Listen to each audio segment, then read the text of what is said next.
আবারও রানীনগরে বিপুল পরিমাণে তাজা সকেট বোমা উদ্ধার। রানীনগর থানার মালিবাড়ি ১ নম্বর অঞ্চলের চুয়াপাড়া এলাকায় রাস্তার পাশে একটি পাটের জমি থেকে উদ্ধার হলো প্লাস্টিকের জার ও বস্তার মধ্যে থাকা বিপুল পরিমাণ তাজা সকেট বোমা উদ্ধার করে পুলিশ। ঘটনাকে ঘিরে ব্যাপক চাঞ্চল্য সৃষ্টি হয়েছে এলাকায়। রাত পোহালে ভোট গণনা, তার আগেই বিপুল পরিমাণে তাজা সকেট বোমা উদ্ধার, আতঙ্ক এলাকায়। জেলার বোমা নিষ্ক্রিয় বিভাগকে খবর দেওয়া হয়েছে। পাশাপাশি কে বা কারা বোমাগুলি মজুত করেছে জানতে তদন্ত শুরু করেছে পুলিশ। রানীনগর থেকে রফিকুল ইসলামের রিপোর্ট। দেখুন, এটা সম্পূর্ণ ভিত্তিহীন কথা। তার কারণ হচ্ছে যে সারা রানীনগর ব্লকের মানুষ জানে, মুর্শিদাবাদ জেলার মানুষ জানে যে গত পঞ্চায়েত নির্বাচনে এবং তার পূর্বে যে নির্বাচনগুলো হয়েছে সেগুলো নির্বাচন হয়নি, প্রহসন হয়েছে, একদলীয় শাসন ব্যবস্থা চলেছে।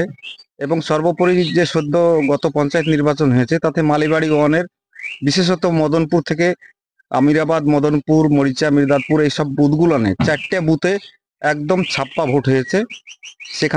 এখানে তৃণমূলের যুব সভাপতি দাঁড়িয়েছিল, যার ফলে সন্ত্রাস সৃষ্টি করে পূর্ব পরিকল্পিতভাবে এখানে বিরোধীরা নাই বললেই চলে, বিরোধীদের একটা সিটও নাই, এখানে গ্রাম পঞ্চায়েতের একটা সিটও নাই।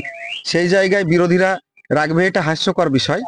এটা ওদেরই পরিকল্পনা, কারণ বোম, পিস্তল, গুলি বারুদের কাজ কারবার ওরাই করে। তার একদম জ্যালজান্ত উদাহরণ, গত 7 তারিখে যে নির্বাচন হয়েছে সে নির্বাচনের দিনেই মরিচা নিচুপাড়ায় পিয়ারুল শেখ নামে একজন তৃণমূল কর্মী, তার বাড়িতে নির্বাচন চলাকালীন বোম বিস্ফোরণ হয়েছে। আমরা বোম রাখবো না, আমরা বোম রাখবো কেন? আমরা তো জিতবো, আমরা জিতবো। এবং ওরা যে গ্রাম পঞ্চায়েত দখলে আছে এবং এই পঞ্চায়েতের সমস্ত সিট ওদের দখলে আছে, এবং আমি খুব দায়িত্ব নিয়ে বলতে পারি যে আমাদের মালিবাড়ি অঞ্চলে আমরা কমসে কম 2500 ভোট লিড দিব। সেই জায়গায় আমরা আগের দিন কেন বোম রাখতে যাব? আমরা তো আনন্দে আবির খেলবো। আমরা 4 তারিখের পরে 5 তারিখে আমরা আনন্দে আবির খেলবো। কে বা কারা ফেলেছে এত কোনো এখন প্রমাণ নাই।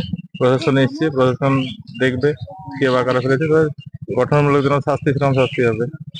আতঙ্কে তো প্রচুর আতঙ্কে আছে, মানে এখানে আমরা চাইছি যে কি এলাকা শান্তশিষ্ট থাকুক, যে পাস হোক বা হারুক জিতুক, এলাকায় যেন শান্তি বজায় রাখে, এটাই সবার কাছে কামনা করবো। আমি সকালবেলায় জানলাম, কিন্তু আমি একটু অন্য কাজে ছিল, তার জন্য যে আসতে পারিনি। আমি অ্যাকচুয়ালি এখানে ছিল, অন্য একটা কাজে পঞ্চায়েতে যাচ্ছি একটু অন্য কাজের জন্য। এত বাম তো পাইছে, তো বাম দেখতে পাচ্ছি। এই তো সকালবেলায় ভোরেতে দেখলাম।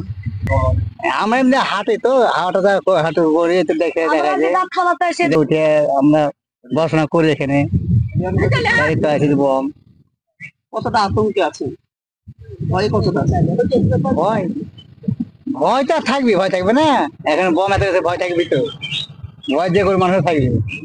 এই যে জমিতে বোমা পাওয়া যাচ্ছে, হ্যাঁ, মানুষজন তো এখানে হ্যাঁ করে জমি, সেই হিসাবে কতটা আতঙ্কে আছেন? আতঙ্ক তো থাকবি, এখন আতঙ্ক থাকবে না? আপনার ভয় থাকবে। বসে থাকে, ঘুম পারে। এখন বম দেখতে পাওয়া যাচ্ছে,